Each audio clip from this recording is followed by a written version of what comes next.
What's the poll question we're going to at least ruminate over first hour, Seton? Did you say which is the poll question, Dan? We've got a gajillion today. Oh, okay. Well, we got a couple of snarky ones from the toddler as well. Okay. After watching Monday Night Football last night, I'm more certain than ever that ... Brandon Staley should be fired. Dak Prescott won't lead the Cowboys to a Super Bowl. The Chargers are no closer to being a threat in the AFC. Or the NFC East is up for grabs between Philly and Dallas. Which one of those are you more sure of?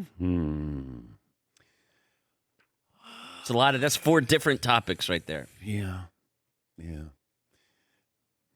They could all be true. Brandon Staley. What is the stat? The Chargers have lost 9 games by 3 or less points.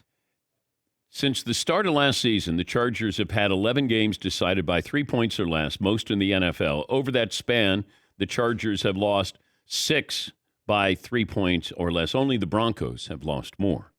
Stat of the day, stat of the day, stat of the day, stat of the day. Here comes that what? Stat of the day. I think most of the attention today in these, these shows, ESPN or Fox or whatever local show, probably will focus a little bit more on the Cowboys because the Cowboys get ratings. You talk about the Cowboys, but they got to win. They got a win on the road. And, that's a rebound game after getting blown out by the 49ers. And I think we were all curious, how would they respond? We're still waiting for the Chargers. I've been waiting for years. And I'm going to continue to wait for years, I think, because now it feels like it's habitual. This isn't a coincidence. You don't lose games or close games and continue to do that without there really being something systemic here. Justin Herbert is wonderful in the first 3 quarters. Fourth quarter, he's not a good quarterback. We don't focus on the Chargers, Justin Herbert, as much if they were in a different market. If they were in New York, could you imagine? Whew. I mean, you're in L.A., and, you're not even one of the top 5 teams probably in Los Angeles. And imagine if we put Justin Herbert and the Chargers in New York and I put Danny Dimes out with the Chargers. You wouldn't hear anything about Danny Dimes. No pressure whatsoever. But Justin Herbert, it feels like, okay, the Rams are more popular. USC is, the Lakers, the Dodgers, hell, the Kings. But, sometimes you see these standalone games and you're like, man, he's got everything. He's got the bag. He's got everything. But he doesn't have clutch wins. And go back to what happened against Jacksonville last year. You got to win these games. You can be in commercials. You can, and look, he's been a guest on this show since he was at Oregon, and we really like him. But my job is still to analyze what I see. And he has not been a big-time quarterback. He gives you everything that you want in your quarterback, size and speed and his arm and his looks and, everything. You throw it all in there. But we're not casting a movie. I want my quarterback to win games. Fourth quarter stats are really, really troubling. If I look at the first 3 quarters, he is up there with, Mahomes, Rodgers. He's a top 5 quarterback. So... touchdown to interception ratio, top 5. But in the fourth quarter, he's in the bottom 10 of all those categories. Interceptions, after a while, you got to look at this and go, is it the coach? You brought in a new offensive coordinator, but it seems like it's the same old Chargers here. And Brandon Staley will get the blame, and he knows he's coaching for his job. Justin Herbert's taken care of.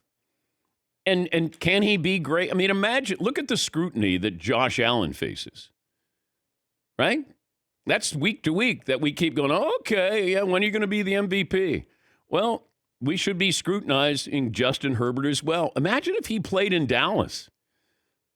The scrutiny that you face, and it feels like I think we look at Justin and go, oh, yeah, he's a good quarterback, top 5. I got exactly what I wanted out of Dak Prescott last night. For a team that's not disciplined, poor clock management, penalties again. They lead the NFL in penalties, but Dak Prescott gave you what you needed. Yes, Eden. Does a new offensive coordinator, though, give Brandon Staley a little leeway? No, because he is probably the coach in waiting to take over for you. Maybe, but Brandon Staley, it can't be like, hey, if the offense isn't working this year, is it still my fault? Or is it the quarterback? I feel like that's a little bit of a buffer that gives you a little more of a hall pass. Okay, hey, last year, was it my fault? I don't know. I don't think it was, but maybe. But now we just brought in this guy who's the hot property. The Chargers are guaranteed to disappoint. They just are. And everything about them looks great. The uniforms look great. Everything. I go back to Dan Fouts, Lance Allworth, John Hadel. And then you keep going, okay, no, not going to get there. Nope, not going to get. And then don't they have Kansas City coming up? They sure do. Although, watch the Chargers win that one. Yes, Paulie. The Chargers, I still lean towards the Chargers are the problem, not Justin Herbert, even though like those stats are exactly what you said. They always have talent. Like this roster, I think is 5th ranked by PFF in talent in the NFL. They got guys on defense. They got guys on offense. If you go back to the Tomlinson, Gates, Breeze days, they had first ballot Hall of Famers on that team. They've had Phillip Rivers for 15 years. They had, all these Junior Seau. The talent is for the past 20 years. They've always had a talented roster, and it's like they always are above 500, and there's just no confidence in them to go further. Yeah, but still, it starts with the coach and quarterback, and you have to get fourth quarter numbers. Here are the stats. Passer rating, this is since 2020. Justin Herbert, his passer rating is 23rd. This fourth quarter and overtime. 23rd, one spot below Mitch Trubisky. Yeah. TD to interception ratio, 2 spots below Ryan Tannehill, 4 spots below Mac Jones. 23rd overall in that category. Interception percentage, he's 27th, 2 spots ahead of Tyler Huntley, Gardner Minshew, and Mitchell Trubisky. Chargers only going to be as good as he is. And if you're going to have close games, it comes down to coaching and a quarterback. And your place kicker, probably. But, if the perception is you're elite, but are you elite? And you're in commercials, so you got to be great, right? But Justin Herbert has not been. And, that roster is talented. But that's one of those where you go, sometimes it's deceiving because they have all this talent. Do they play well together? Like, I look at Detroit. I don't know how much talent they have, but, man, do they play together? And maybe it's Dan Campbell that brings them together. I don't know what that magic is, but there's something there. But if I'm Dallas, I feel good that I got out alive. And Dak had a couple of big moments there. They still beat themselves. They got a late interception. The penalties, I'm looking at the numbers here. I mean, this pretty surprising. If you're going to challenge for NFC Championship, and this has happened. So 2021, number 1 in the NFL, most yards allowed via penalties. 2022, just outside the top 10 in penalty yards allowed. 2023, right now the 7th most penalty yards in the NFL. Here's Mike McCarthy talking about that issue. Not to be negative, Nelly, after a win, but the pre-snap penalties it's a reoccurring issue on the road. The 4 road games that they've all been a problem. So we have to get better there. We have to resolve that because it's holding us back. Yeah, and then you're going to get into the playoffs, and then you're going to have one of those moments where you beat yourself. You got to play perfect football, or at least as close as you can. And Dak did that last night. By the way, I know I'm hearing from Charger fans that, yes, Justin Herbert playing with a fractured finger, and he talked about that after the loss. How did things go with the finger today? Obviously, I mean, you played the second half with it, a couple weeks ago, but just how did you feel like you felt out there with the finger? I thought our training staff did a great job preparing me and getting me ready to play, and I felt safe, going out there and being able to take those hits and being covering the ball and being safe with the ball. So it really didn't cross my mind too much. Okay. Non-throwing hand, but Okay. I mean, you still got to make plays in the fourth quarter. You just do. Great. That separates you. That's when you go, oh my God, game on the line. That feeling you would watch. Now, not everybody's Brady, but that feeling you would be watching. And you go, oh my God, he's going to get the ball back. They're down 4, and he's got 2 minutes to go. Russell Wilson, 5 years ago, you had that. There's certain, Mahomes. You just go, oh God, we've lost this game. You don't have that feeling with the Chargers. Yes, Marv. Yeah, that play that Kellen Moore drew up last night where Keenan Allen was wide open. That play call was perfect. Great route. I mean, he just overthrew him. That was a touchdown. That's one of those plays where everybody in the stadium stands up and they miss it and the ball drops and it's deflating. Yeah.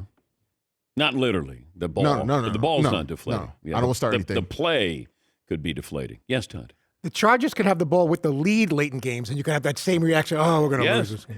Yes, Paulie. Yeah, I also had the misleading stat of the day. There's a stat that the Ooh. Cowboys didn't have a sack until Micah Parsons, that late sack that was really important. They rushed the passer. They had 18 hurries. They had 8 hits on the quarterback. It makes it sound like, the Cowboys only got 1 sack. You have the 18 hurries was what it was. And those are really impressive numbers because that's every play. You can have 1 sack and go, oh, okay. Or you can even have 3 sacks. How many times did you hurry? Did you pressure? Did you hit? Because that's when the accumulation of those hits, that they're always there. You have to rush a little bit more. But that's impressive. And Dallas got humbled last week. But to come back like this, win this game, standalone game, everybody's got to feel good, including Shay and Irving, who joins us now. Hi, Shay. You think I feel good, Danny? Well, if you lost the game, you would feel worse. That is the ugliest win I've ever seen, and Mike McCarthy should be waterboarded and left in a CIA black site due to his clock management alone.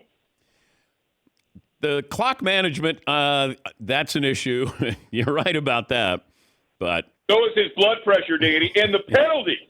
The penalties. How many times do we have to sit there and watch him stand at a podium and act like, whoa, we got to clear up? This is on you, Mike.